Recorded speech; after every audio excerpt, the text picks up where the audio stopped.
وَهُدُوا إِلَى الطَّيِّبِ مِنَ الْقَوْلِ وَهُدُوا إِلَى صِرَاطِ الْحَمِيدِ۔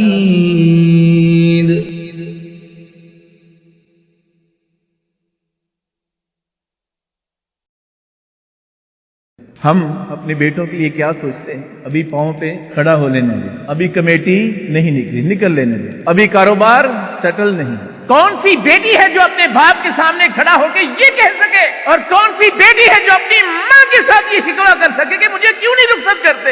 لیکن اللہ کی قسم اپنے رب سے باتیں ضرور کرتی ہے، وہ ان کے دلوں کو ٹٹول کے دیکھے کبھی، اور ان کا کوئی قصور نہیں۔ اللہ نے بنایا ہی ایسا ہے، اللہ نے بنایا ہی ایسا ہے۔ یا ایھا الذین آمنوا استجیبوا للہ وللرسول اذا دعاکم۔ قرآن، اے ایمان والو، جب بھی اللہ اور اس کے رسول تمہیں اپنی طرف بلائیں ان کی لبیک کہو، ان کا پیچھا کرو۔ لما یحییکم، اسی کے اندر تمہاری زندگی ہے۔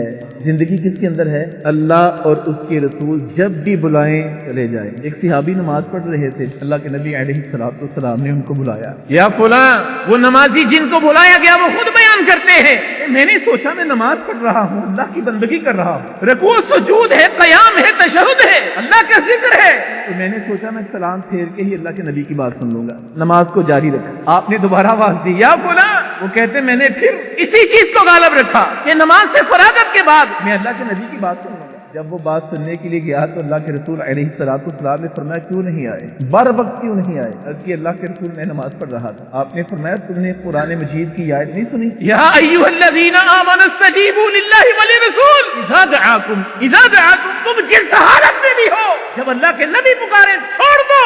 وہ نماز ہے، وہ حج ہے، وہ بیت اللہ کا طواف ہے، وہ صفا مروہ کی سعی کیوں نہیں؟ جب اللہ کے نبی پکارے چھوڑ دو سارا، نماز کو چھوڑ دو۔ اللہ کے نبی پکارتے ہیں باپوں کو، قرآن پکارتا ہے باپوں کو، وَأَنكِحُوا الْأَيَامَ، نکاح کرو ان کا، ہم نہیں کرتے۔ بیٹوں کی برمک شادیاں کرو، بیٹیوں کو رخصت کرو، ہم نہیں کرتے۔ وَجُعِلَ الذِّلَّةُ وَالصَّغَارُ عَلَى مَنْ خَالَفَ أَمْرِي، اللہ کے نبی کا فرمان ہے۔ کیوں ہوتے ہیں ذلیل ہم؟ کیوں پڑتے معاشرے کے اندر جوتے ہمیں؟ کیوں کرتے ہیں بیٹیوں کو قتل اس کے کورٹ میرج کے بعد؟ کیوں چھپاتے ساری زندگی منہ اپنے رشتہ داروں سے، معاشرے سے، محلے داروں سے؟ کیوں ہجرت کر جاتے ہیں ہم شہر سے جب بیٹیاں بھاگ جاتی ہیں؟ کیوں ذلت مقرر بنتی ہے؟ اللہ کے نبی کا فرمان سنو، وَجُعِلَ الذِّلَّةُ وَالصَّغَارُ عَلَى مَنْ خَالَفَ أَمْرِي، اللہ اس کے اوپر ذلت مسلط کر دیتا ہے جو میں محمد رسول اللہ کی حکومت کی مخالفت کرتے ہیں۔ تو کیا یہ اللہ کے نبی کے حکم کی مخالفت نہیں؟ بیٹیوں کو دیر کرنا، مؤخر کرنا؟ کیا یہ قرآن اور حدیث کے اینٹی بات نہیں کہ بیٹوں کو سیٹل کرنے کے لیے ان کی عمریں بتا دینا اور ان کی شادیاں نہ کرنا؟ جگہ جگہ گند کھاتے پھرتے ہیں، نہ باپ کو کوئی پرواہ ہے، نہ ماں کو کوئی پرواہ ہے۔ لہذا میری گزارش ہے اپنی بہنوں سے بھی، اپنی ماؤں سے، خدارا اللہ کے لیے اپنے بھائیوں سے جو باپ ہیں اولادوں کے، نیت کر لیں، ارادہ کر لیں۔ اللہ کے نبی علیہ السلام نے فرمایا جو گناہ سے بچنے کے لیے نکاح کی کوشش کرتا ہے، اللہ سبحانہ و تعالیٰ اس کی مدد کرنا اپنے اوپر فرض کر لیتا ہے۔ اب اس کے اندر رشتہ بھی موجود ہے، مدد کرنی اللہ نے، نکاح کے اسباب اللہ نے مدد کرنی۔ نکاح کو مؤخر کرنے کی بنیادی جو سب سے بڑی وجہ دو ہیں، مال کا نہ ہونا، قرآن مجید کا وہ میں بیان کر چکا ہوں کہ اللہ فرماتا ہے اگر فقیر بھی ہوں گے آپ نکاح کر دو، میں اپنے فضل سے غنی کر دوں گا۔ واللہ واسع علیم، اور اللہ تعالیٰ خوب وسعت دینے والا ہے، اور اللہ جاننے والا ہے تمہاری نیت کیا ہے۔ قرآن مجید یہ بھی عذر ختم، قرآن مجید۔ اور دوسری وجہ اسٹیٹس، یہ بھی عذر ختم۔ اللہ کے نبی علیہ السلام کی تعلیمات کو بنیاد بنا لیں۔ آپ نے فرمایا کہ 4 چیزوں کی وجہ سے شادی کی جاتی ہے، 4 چیزوں کی وجہ سے نکاح کیا جاتا ہے، اور ان میں سے ایک کیا ہے؟ لوگ دیکھتے ہیں کہ حسب و نسب کیسا ہے۔ دوسری کیا ہے؟ حسن و جمال، خوبصورتی دیکھی جاتی ہے۔ تیسرا کیا ہے؟ مال و متاع، کہ اس کے ورثہ کے اندر اس کو ملنے والا کیا ہے۔ اور آپ نے فرمایا کچھ لوگ ایسے بھی ہیں خوش قسمت جو صرف عورت کی دینداری دیکھتے ہیں۔ یہ 4 وجہ سے عورت نکاحی جاتی ہے۔ تو آپ نے فرمایا فَاظْفَرْ بِذَاتِ الدِّینِ تَرِبَتْ یَدَاکَ، اے لوگوں، اے نوجوانوں، اے مردوں، دیندار کو پکڑ لو۔ تَرِبَتْ یَدَاکَ، تمہارے ہاتھ خاک آلود ہوں۔ یہ عربوں کے اندر ایک محاورتاً بات کی جاتی ہے، تمہاری ماں تجھے گم پائے، تمہارے ہاتھ خاک آلود ہوں۔ اپنے بات کے وزن کو بڑھانے کے لیے اس قسم کے جملے کہے جاتے ہیں۔ آپ نے فرمایا فَاظْفَرْ بِذَاتِ الدِّینِ تَرِبَتْ یَدَاکَ،